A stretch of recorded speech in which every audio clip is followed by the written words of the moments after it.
Hi folks, Speedway Tag here. I want to show you a little mini game of 18 cards designed by Nathan Minier, which is kind of like a little mini sequel. This one is Mindburners Into the Void. The original game is Mindburners right there, which I will do a video eventually for, but I wanted to show you the sequel first because I just think this is brilliant. It's very well designed. It's one of those little mini 18 card games published by the Game Crafter, and the theme here is it's set in the same world as Mindburners, the original game. And what first of all, look at this. I love this little box. The way I really like the way the Game Crafter does these boxes, which just open up like that. And all the rules and everything is printed on the inside of the box. So I think that's really cool. It's super portable. The theme of this game is, in Mindburners Into the Void, players are disposable test clones owned by the Null Corporation, purveyors of the Dark Wastes. And the Dark Wastes is the Void, this mysterious place which people want to get into and get out of pretty quickly, and collect as best the treasures that they can and avoid all the nasties in there. But the Dark Waste is the Void. This corporation, Null Corporation, are purveyors of the Dark Waste, or the Void's finest void tech. So they obviously design various technologies to get you in there and get your job done. In the Void. In the company's annual culling rights, though, a pair of clones, of which you are one, are given the opportunity to earn their freedom by testing the corporation's experimental technology. So, so the theme is you're one of these poor sods, these clones which are annually thrust out into the Void to test out the company's technology.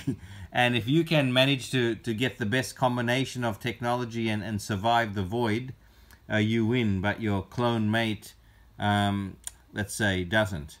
Okay, so this is, that's the theme. I really like the theme. And boy, does the artwork, also done by the designer, by the game designer, boy, does the artwork capture this theme. Like, first of all, I love that cover of this game, and the artwork on the cards is similarly brilliantly done. Each card is a different tech which you could possibly take into the Void to try and survive it. I just love the style of this artwork. I think it's I don't know, it just seems to capture the theme perfectly. The idea of going into this mysterious Void, and the technology that suitably looks mysterious and primitive, and yet I don't know, advanced at the same time. I'm lost for words because apart from saying it's perfect, for example, the ocular scanner.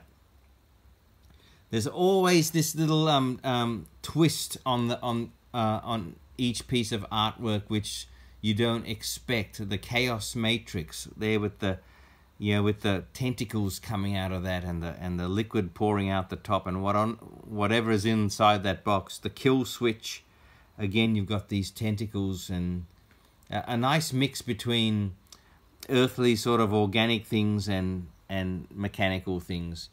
I assume that's one of the clones, and this that's a PSI blade, wet signal. Love that. Look at that. It's just a standard looking walkie-talkie, but look what's connected to it at the bottom. This is a Null Ripper, the Thought Explosive, and the Kiss of Flame. That's creepy, and you just like the game Mindburners over here. Again, you can stare at these bits of artwork, and each time you'll discover something new about them, and something that doesn't seem to quite make sense but works beautifully. And that's a good example, the Kiss of Flame. The Blast Arc and the Dark Converter. There's a Spark Kit, and of course the Fist Piston. love the void cloak and the antimatter sling, the data ejector, eye of misery, brain spike. Look at that. Look at that one. So good. And the power leech as well. So as I said, wonderful combination of earthly, organic, natural type components in the art mixed with the mechanical, technological, digital type feel. Now the way this plays, it's 2 players or it's solo. I'm going to show it to you solo because I'm here by myself, okay? But in doing so, I really like this solo. I think it works really well solo. But in showing you the solo version, there's only a very, very slight tweak to turn it into the 2-player version, which I can just mention as we're going through it, or at the very end, and you'll get the picture straight away. So what's happening here? This is all shuffled up, and this is a game about, you know, we've played tons of games like this. There's lots of button shy games like this. Tussie Mussy is one, and there's lots of other games where you just your tableau, however large it is, in this case it's 5 cards, and you line up you line up cards in your tableau, and because of the position that they're in, they trigger effects based on the card that they're next to, based on the cards on your opponent's side. But basically, the position of your cards in your tableau generate points, and that's a fun thing to do always. I mean, as I said, there's tons of games that do that, but I like doing it. I can do it over and over again, and it's super thinky. Again, you can make it as thinky as you want it to be, or you can make your decisions quickly. You'll see how this works in a minute. But yeah, a tableau is going to be in front of me, and we're going to score based on the position of the cards that you choose to place them in. You have complete control over where the cards go in your tableau. You're trying to maximize the abilities on these cards for scoring. And at the same time, trying to keep your mind on the theme to enjoy it and appreciate it a little bit. That you're trying to create a combination of text that will actually get you points to make you survive this void and escape this horrible corporation. Okay, we get rid of 5 cards first. This is solo, remember? And 1 card is just going to go randomly to the AI player. Okay, I'll put him here. Okay, and it's very important that goes in that first slot. And then I'm going to look at my cards, and I'm going to choose one to keep. That's going to go into my tableau. Let's have a look at these cards just quickly. I can tell you what you're looking for. There's basically 3 different scoring abilities on each card. First of all, the standard, just victory points at the top. And the second level of scoring is in that black banner. And that's telling you you're going to get 2 points for every yellow or red suit that's next to this card in your tableau. If it was like this, there's a red card next to it, I'm going to get 2 points for this. If I had another red card over here, I'd get another 2 points based on that black banner scoring condition. And the white banner at the bottom is also scoring, okay? But you only get to score 2 of those. So once you've got your final set of 5 down here, you have to choose 2 of those white scoring conditions, and whichever 2 you choose, you push the cards a little bit further up, and those will score. The others won't. But first of all, to make your tableau, you've got to choose a card. So I might choose. Well, that's got 6 points. I like what it's giving me here. Have a look at some of these other scoring conditions. This is 4 points if I manage to get the binary code in that order, and each card has got a 1 or a 0 in its top right hand corner, as you can see. So according to this scoring condition, I'm getting 4 points if 3 of my cards in my 5 card tableau has that as the binary numbers in that order. So for example, like that 1 0 0, oh, that was a 0 here. If this 0 was here, okay, 1 0 0, that would that would fulfill that requirement, and I get 4 points for that, and so on. But so what I'm going to do, I'm going to keep this card, and then what we do, we again take a random card out for the AI and place that in their second slot. This comes back to me, and I choose another card, and I might, based on what these conditions are and what the points are. That's a nice high 6 and a 4. I like this condition down here, which gives me 3 points for every tentacle symbol that I have on my card. See how the arrow's pointing to me. Sometimes those arrows point to your opponent, like here. So here I'll be getting 2 points if I choose to install this, because you can only have 2 cards for the white banner scoring. So that's 2 points for every battery symbol showing on my opponent's tableau. Okay, I'm going to choose this one. I'm going to keep this because, look, already I can see I've got 3 tentacle symbols on my cards, and so already that's 9 points. And then I would hand the last card back to the AI, and so now we take another 5 cards from here. 2, 3, 4, 5. And this time we do that just one more time, and what you're going to end up with is each of us with 5 cards. So this time I might choose the PSI blade to take. You go first this time. PSI blade is going to get me 2 points for every skull symbol on either side of this card, and if I would like to choose this one, 6 points for every blue card on either side of this. So it's not set in place at the moment. Once we've drafted our 5 cards, then you can start moving these around how you would like. Okay, we do another random card for the AI. I might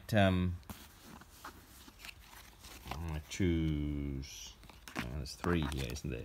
Which one will I choose? I might choose another blue card, I think. Anyway, we'll see what happens. I'll choose another blue card. The ocular scanner. Okay, place that there.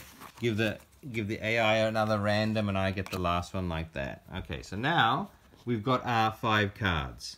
At this point, I might talk about the 2-player game here, because what's going to happen in this solo game now, I'm going to flip over the AI's cards like that,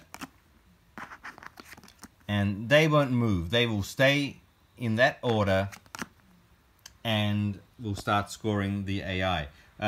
In the 2-player game, this draft that you've just seen would happen obviously with 2 people. So we draw 5 cards from there to start. I take one, hand the remaining 4 to my opponent. She'll take one, hand the remaining 3 to me. I'll take one, and this goes back and forth twice, just like I did it here with the AI. And so now in a 2-player game, I'd be sitting with my 5 cards in front of me. They would be sitting with their 5 cards in front of them. And then now simultaneously, we arrange our cards in the order that we think will get us the most points according to those 3 kinds of scoring that I've showed you. And the opponent will do that as well. Count them up at the end, and we see who wins. With the AI, though, so that's the end of the 2-player game. But with the AI, they score everything on their card if they can. So the 8 points, the black banner scoring if they can, and the white banner scoring if they can. For all black and white banner scoring. But for us, and in the 2-player game, you only get to score 2 of the white banner scoring. So remember that. The term that's used here is you install 2 of them. But now comes the real thinky part, because the arranging of your tableau into the most profitable scoring situation and layout. So this is where you would start looking at the various scoring conditions, the various placements, like, okay, I'm going to get 6 points for PSI blade if I get a blue on either side. And I just happen to have a blue on either side. I might want to keep that like that. And this is really good for me too, because look at that black scoring. Remember, we score all the black banners, and this is telling me I'm getting 3 points if this card is second in my row, which it currently is. If it was here, you know, I'd probably grab it and put it right there. So these three are actually in good positions at the moment. And so is this one. Okay, or maybe I'll put this one over here. I might put that one to the end and move this one here, because, okay, this, first of all, it's 6 points. I'm getting 2 points if there is a blue or a red next to it, which I have, so that's another 2 points. Oh, and this one is telling me that I'm going to get 2 points. Oh, the black banner first. 4 points if I manage to get that that order of the binary numbers, which actually it's good to go there, isn't it? If I put this one there, then I'm going to get 1, 0, 0, and that's what this scoring condition wants. So that's probably best there. How about that? I had it perfect just randomly at the right from the start. If I put this here, okay, 2 points for a red or a blue next to it, so I'm getting points for that. Look, I'm rushing, obviously. There's a lot more to think about here, because after you consider the black banner scoring, you're also considering which two white scoring banners am I going to install, which ones are best. Okay, this one's going to get me 2 points for every battery my opponent has. And has my opponent got lots of batteries? No, they don't. So this is probably not a good one to take. This is 3 points for every tentacle that I have. See, the arrow's pointing to me, and I've got, no, I don't really have many tentacles, but I'll consider this. 6 points for every blue next door to this. This is definitely one I want, because that's 12 points right there. So push that forward as one that I'm installing. This is 6 points for every red that's next to it. I don't have reds, and this is going to turn every battery on either side into a tentacle if I want it to. Now that's good, isn't it? Because this one is going to get me 3 points for every tentacle. But I can't do them both because I've already done this. Okay, so maybe I'll just install... there are a few batteries across the road there, so I'll install this just for now, just for the sake of time. I think if I thought... As you can see, you could think about this for a long time, and that's fine too. I don't mind thinking about things like that for a long time. These great, all the permutations and combinations. Analysis paralysis, we welcome it here, no problem. But if you, as I said, you can be as thinky as you want it to be. And then I would score up we'd score the AI. First, as I said, you'd score every single number at the top of every card. You'd also score their black banners if they make it. And you score every single white banner if they manage to do it. For example, he's getting 3, or she's getting 3 for that binary combination. Have they got a 1, 1, and 1? They don't. So that wouldn't score. This one is 6 points if there's a red card next to that. There's no red card next to that, so that wouldn't score. So you see how that goes, and then we do the white ones as well. This is 4 points for every yellow card they have, and they've just got the 1 yellow card. So that's how the solo game is balanced out in terms of scoring, because the AI isn't actually choosing where they want their cards to go. That's balanced nicely. I think it's a good design. It's balanced nicely by allowing them to score everything, where we have the benefit of thought and deduction and strategy. We play like this, and I'd go ahead and score. So 6 plus 6 is 12, 14, 17, 23, and then I'd start totaling this up. I've got this binary combination, so I'd get the 4. So 23 plus 4 is 27. I've got this condition as well. This is the second card in the things, another 3, so that's 30. 2 points for every skull that's next to this. There's 1 skull there, and there's 1 skull. There's another 4, so that's 34. 2 points for every tentacle that's next to it. There's 1 here, 36. And then another 1 here, that's 38. And then I'd score my 2 white banners. And just looking at that now, that's probably going to get me around about 50 odd. So I've played this a couple of times, and I usually fall somewhere around 50, 60. The AI usually gets higher than that, but as I've said before on the channel, I like getting smashed in solo games because it just makes it more, it makes me more enthusiastic to keep coming back to it, to trying to beat it. So as I said, in the 2-player game, we would, my opponent would also only get to install 2 of the white banner scorings, and then we'd the draft, as you saw, would happen the same way. We'd total up our scores and we'd see who wins, and that's Mindburners Into the Void. It's lay out your tableau in the best way you can and score. It's very simple.